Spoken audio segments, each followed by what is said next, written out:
This video will show you how to import your grades from Google Classroom into PowerTeacher Pro. It takes a couple more steps. It doesn't sync really easily, but what it will do is it will be faster once you've practiced the steps than entering 80 to 150 grades by hand. So the way I start with this is I go to PowerTeacher Pro and I create the assignment in PowerTeacher Pro.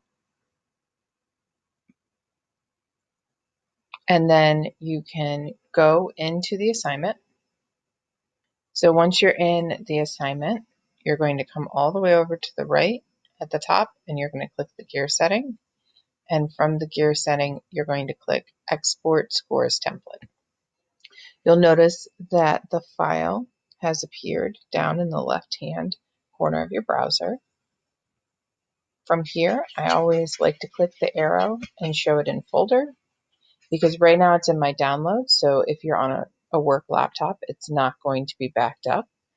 And from here, I select cut.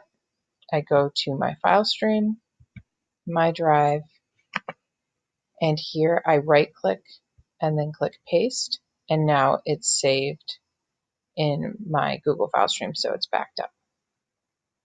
And I can double click on it to open it on my computer. So notice in Excel, the columns are kind of small. You can leave them like that. You don't need to fully view them, to be honest, once you're doing this, but you can also click and drag these lines at the top in order to make them more legible. It has the information about the assignment at the top. Then you have your list of your student numbers and then their names. And notice that they're in alphabetical order, and there's a space for the score. Now that I've downloaded that, I can go to my class, Google Class. I can select the class whose grades I'm going to enter. I go to classwork, and I'm going to click on the assignment. Notice that I have 3 students who've turned in this assignment and 1 who didn't.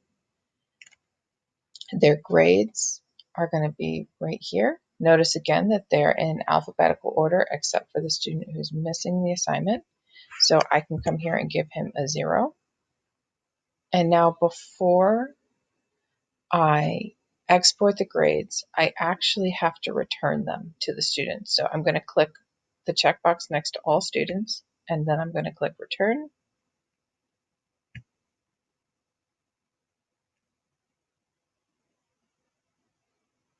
Now you see that I have all 4 students in alphabetical order with their grades. Once I've returned the grades, I come over to the right with the gear, select it, and I download these grades as a CSV. This will open another Excel sheet, and this one I'm just going to open. I'm not going to worry about where it is. Notice that again you have your students in alphabetical order, followed by their email address and the grade. So what I'm going to do is I'm going to click on the top grade.